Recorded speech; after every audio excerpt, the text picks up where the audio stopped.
नमस्कार साथियों की फैक्ट में आप सभी का स्वागत है। उम्मीद करता हूं कि आप सभी लोग बेहतर होंगे। सभी राष्ट्रवादी भाई बहनों से अपील रहेगी कि चैनल को सब्सक्राइब कर लीजिएगा, वीडियो को लाइक करिएगा और शेयर करिएगा। हम लोग बात करने वाले हैं झारखंड के मुख्यमंत्री हेमंत सोरेन के बारे में और खासकर उस मसले के बारे में बात करने वाले हैं जो ईडी बार बार उनको सम्मन जिसमें भेज रही थी और 8वें सम्मन पे ईडी ने कहा था कि अगर आप नहीं आते हैं इस बार तो हम आएंगे आपके यहां। अब हेमंत सोरेन 7 बार तो टाल चुके थे। 2 बार हेमंत सोरेन ने इसलिए टाला कि मामला हाई कोर्ट में चल रहा है, फिर मामला सुप्रीम कोर्ट में चल रहा है, तो एक बार सुप्रीम कोर्ट की वजह से टाल दिया, एक बार हाई कोर्ट की वजह से टाल दिया। 2 बार हेमंत सोरेन ने कहा कि यह गैर कानूनी है। इसके अलावा और भी अलग अलग तर्क देते रहे हेमंत सोरेन, लेकिन हेमंत सोरेन पे जब शिकंजा कसा तो हेमंत सोरेन के पास कोई रास्ता नहीं था। हेमंत सोरेन को ईडी के सामने पेश होना ही था।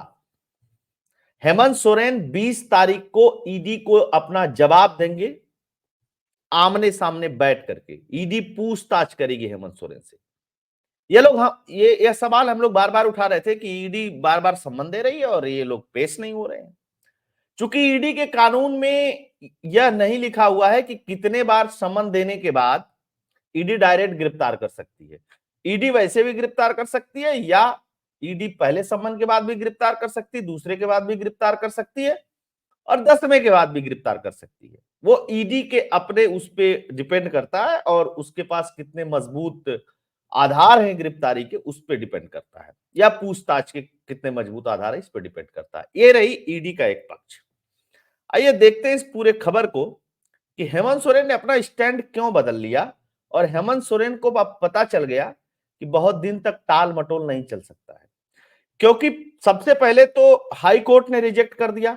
ये वहां गए थे ईडी के समन को लेकर के, हाई कोर्ट ने कहा नहीं, अगर एजेंसी पूछताछ के लिए बुला रही तो आपको जाना पड़ेगा।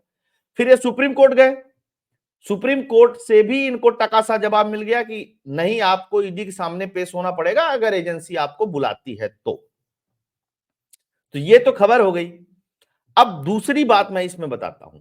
बीच में कई सारे घटनाक्रम चले। जब 7वां नोटिस दिया था ईडी ने तो उसके बाद भी झारखंड के अंदर कई सारे घटनाक्रम हुए।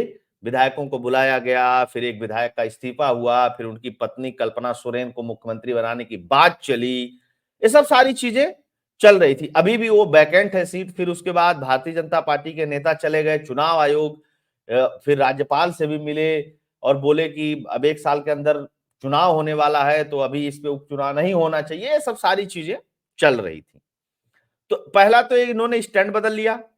अब कोई एक पूछे कि अब तक भैया ईडी की नोटिस जो थी वो गैर कानूनी थी, तो अब एक कानूनी कैसे हो गई? बेसिकली इसके पीछे का बहुत सारा तर्क है। हाई कोर्ट सुप्रीम कोर्ट तो एक पक्ष है ही, उसने मना कर दिया राहत देने से, नहीं आपको शामिल होना पड़ेगा। लेकिन इनके मीडिया सलाहकार जो है वो भी ईडी के रडार पे है और उनसे जब मैं वीडियो बना रहा हूं इससे जस्ट 1 दिन पहले उनको पूछताछ के लिए बुलाया गया था।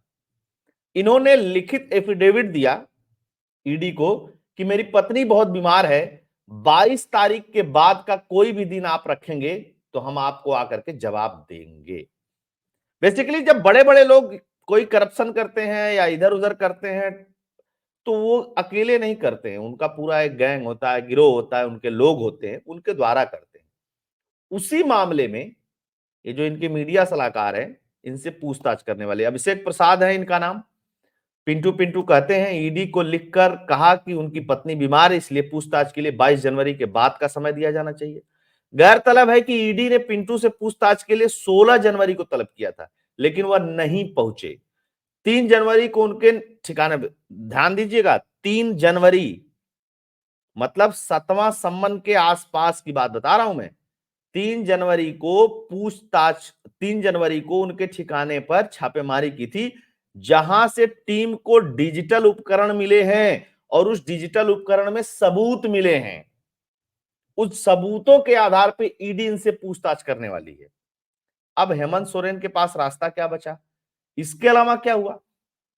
धनबाद और बोकारो में जो कोयला कारोबारी हैं, कहा जाता है कि जो हेमंत सोरेन के करीबी हैं, उनके यहाँ आईटी की रेड पड़ रही है और भारी मात्रा में कैश मिला है। ये भी 16 और 17 तारीख के मध्य की बात है, समझिएगा। खेल तमाशा फुल चल रहा है। 19 ठिकानों पे छापेमारी हो चुकी है। इन्हीं के करीबी, हेमंत सोरेन के करीबी पंकज मिश्रा और 2 लोगों को गिरफ्तार किया गया था। इसी साल 8 जुलाई को ईडी ने पंकज मिश्रा और उनके करीबियों से जुड़े 19 ठिकानों पर छापेमारी की। जेल में है। और एजेंसी ने दावा किया कि मिश्रा के घर से हेमंत सोरेन की चेकबुक और उनकी साइन की हुई पासबुक और चेकबुक ये सब कुछ मिला है। एजेंसी का दावा यह भी है कि अब तक उनके अवैध खनन के सिलसिले में 1,000 करोड़ रुपए से ज्यादा की हेराफेरी की पहचान की जा चुकी है। अवैध खनन, लैंड का मामला, मनी लॉन्ड्रिंग, 3 चीजें, समझिएगा। ये है।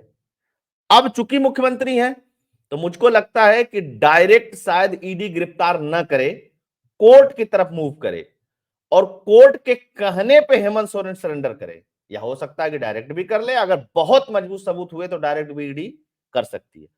अब इसको लेकर के जेएमएम के कार्यकर्ता रोड पे उतर करके प्रदर्शन कर रहे हैं। वही जस्ट लाइक केजरीवाल, जैसे केजरीवाल के लोग जेल जाते हैं तो फिर उसके 10, 20, 100, 50 कार्यकर्ता जुट करके वहां हल्ला मचाते हैं कि छोड़ दो, निर्दोष हैं तो ऐसे हैं तो वैसे हैं। स्वाभाविक है ये होना, ये चूंकि पॉलिटिकल पार्टियां इस तरीके का ड्रामा करती हैं तो कोई नई बात नहीं है। खैर, अच्छा ये हो गया।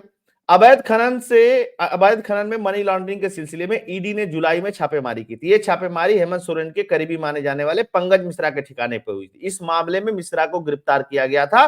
वो अभी भी न्यायिक हिरासत में है। जिसके घर से पासबुक और चेकबुक मिला है हेमंत सोरेन का। ईडी ने चार्जशीट में दावा किया है कि छापेमारी के दौरान मिश्रा के घर में एक पासबुक, 2 चेकबुक और सोरेन के साइन किए हुए 2 चेक भी मिले। चार्जशीट के मुताबिक मिश्रा के घर में एक सीलबंद लिफाफा मिला जिसमें पासबुक और ये सब सारी चीजें थी। समझिएगा, कहानी यहां से चल रही है, उधर तो दूसरी कहानी चल रही थी। और चर्चा क्यों शुरू हुई इनकी पत्नी की? इनकी पत्नी की चर्चा इसलिए शुरू हुई क्योंकि गिरिडीह के गांडेय से जेएमएम विधायक सरफराज अहमद ने अपने पद से इस्तीफा दे दिया। ये जेएमएम की सबसे सुरक्षित सीटों में से एक माना जाता है। तो भैया अचानक से, और फिर उसके बाद ये सरफराज अहमद जो है बयान देते हैं मीडिया में कि सरकार को बचाने के लिए, इस तरीके की चीजों को बचाने के लिए जो मुझे करना पड़ेगा मैं करूंगा।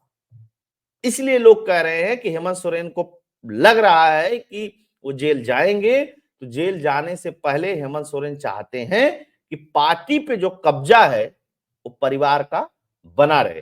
भाई इनके पिता शिबू सोरेन ने पार्टी बनाई थी, उन्होंने बहुत दिन तक किया, वो भी उनके पे भी बहुत सारे चार्जेस लगे। उसके बाद हेमंत सोरेन आए।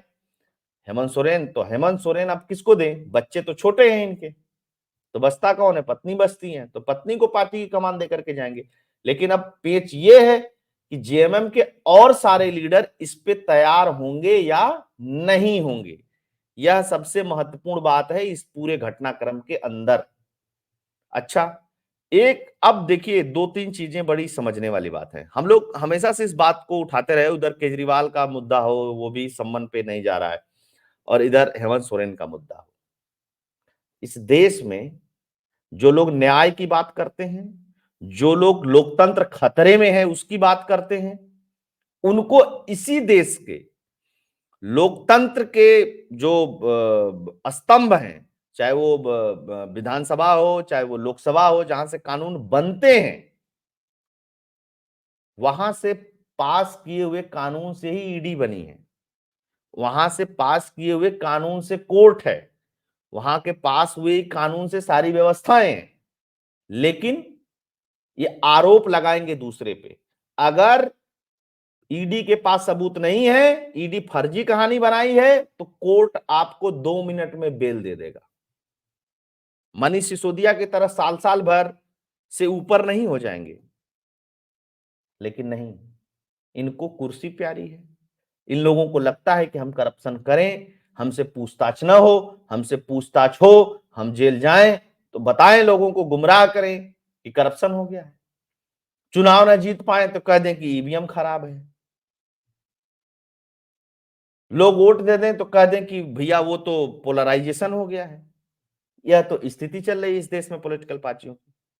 उसके बाद जनता क्या करे इन लोगों के साथ कि इन लोगों को समझ में आए। जनता के पास एक वोट की ताकत है, अब उसका इस्तेमाल जनता किस तरीके से करती है यह तो देखने वाली बात है, चुनाव में पता चलेगा। लेकिन हेमंत सोरेन झुके और उन्होंने कहा कि ठीक है भैया आकर के पूछताछ कर लीजिए। मुझे लगता है कि इनके करीबियों का भी दबाव होगा कि भैया जल्दी पेश होकर के आप करो, ये तो पूरा बवाल हो गया हम लोगों के साथ। या इनके पार्टी के लोगों का दबाव होगा, या इनके जो वकीलों का जो लॉ के सलाहकार लोग हैं उन लोगों ने कहा होगा कि भैया देखिए बहुत दिन तक टाल मटोल नहीं कर सकते हैं, अब आप पेशी हो जाइए। ऐसा ना हो कि ईडी खींच करके ले जाए आपको, क्योंकि कोर्ट से राहत नहीं मिली है। हाई कोर्ट, सुप्रीम कोर्ट सब ट्राई मार चुके हैं, कहीं से राहत नहीं मिली है। अब पॉलिटिकल दाव खेलेंगे कि भाजपा परेशान कर रही है तो ये हो रहा है तो वो हो रहा है, लेकिन सबको जन्म सिद्ध अधिकार हो गया है पॉलिटिकल लोगों को कि हम राजनीति में आएंगे, माल बनाएंगे, कोई पूछेगा तो उसको जवाब नहीं देंगे। तो होप ये विश्लेषण आप लोगों को पसंद आया होगा। एक का तो हो गया काम, एक केजरीवाल बचा हुआ है, देखते हैं उसका क्या होता है। तो विश्लेषण पसंद आया होगा तो चैनल के लिए कंट्रीब्यूट करिएगा। फोन पे, पेटीएम का नंबर स्क्रीन पे दिया हुआ है। वीडियो को अधिक से अधिक लोगों तक भेजिएगा, व्हाट्सएप और टेलीग्राम के माध्यम से शेयर करिएगा, लाइक करिएगा। जय हिंद, जय भारत, जय श्री राम।